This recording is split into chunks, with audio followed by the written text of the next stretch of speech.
India गठबंधन की बैठकों में नहीं बुलाए जाने पर कांग्रेस नेताओं पर भड़के हनुमान बेनीवाल।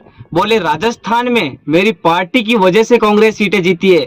साथ ही एनडीए में जाने को लेकर भी उन्होंने जवाब दिया है। इंडिया गठबंधन की बैठक में शामिल नहीं होने को लेकर आरएलपी प्रमुख और नागौर के सांसद हनुमान बेनीवाल का बयान आया है। हनुमान बेनीवाल के गठबंधन की बैठकों में नहीं बुलाए जाने से नाराजगी जाहिर की है। हनुमान बेनीवाल ने कहा कि लोकसभा चुनाव में कांग्रेस गठबंधन को 11 सीटें दिलाने में उनका बड़ा योगदान है, लेकिन इसके बावजूद इंडिया गठबंधन की 2 बैठकों में उनको नजरअंदाज किया गया है, जो कांग्रेस नेताओं की मानसिकता को दर्शाता है। कांग्रेस ने मुझे नुकसान पहुंचाया है, बेनीवाल। साथ ही बेनीवाल ने कहा कि अगर कांग्रेस में इतना ही दम होता तो 2 लोकसभा चुनावों में एक भी सीट क्यों नहीं मिली थी। कांग्रेस के नेताओं को गलतफहमी हो गई है, राजस्थान में कांग्रेस की लहर चल रही है, जबकि हकीकत यह है कि राजस्थान की सभी सीटों पर आरएलपी के समर्थकों ने गठबंधन के पक्ष में मतदान किया है।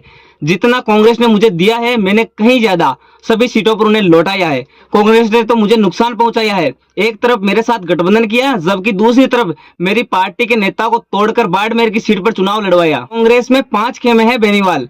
हनुमान बेनीवाल ने कहा कि कांग्रेस में एक शेखावाटी, एक बाड़मेर के नेता मेरे साथ गठबंधन करने के खिलाफ थे। कांग्रेस में 1 या 2 नहीं 5-5 खेमे हैं। जीत के बाद मेरे पास केवल पूर्व मुख्यमंत्री अशोक गहलोत का और दिल्ली से मुकुल वासनिक और मोहन प्रकाश का बधाई देने के लिए फोन आया था। इसके अलावा सचिन पायलट ने आज मुझे बधाई दी है, लेकिन किसी ने मुझे इंडिया गठबंधन की बैठक में आमंत्रित नहीं किया। हनुमान बेनीवाल ने सचिन पायलट पर भी अनदेखी करने का आरोप लगाते हुए कहा है कि मैंने सचिन पायलट को चुनाव प्रचार करने के लिए बुलाया था, लेकिन पायलट नहीं आए, लेकिन इससे मेरी जीत पर कोई भी असर नहीं पड़ा। एनडीए के साथ नहीं जाएंगे बेनीवाल। हनुमान बेनीवाल ने यह साफ किया है कि वे फिलहाल इंडिया गठबंधन के साथ हैं, लेकिन भविष्य किसने देखा है, कोई नहीं कह सकता। हनुमान बेनीवाल ने कहा, मैंने नागौर की जनता से वादा किया है कि मैं एनडीए के साथ नहीं जाऊंगा, इसलिए मैं जबरदस्ती इंडिया गठबंधन के साथ रहूंगा।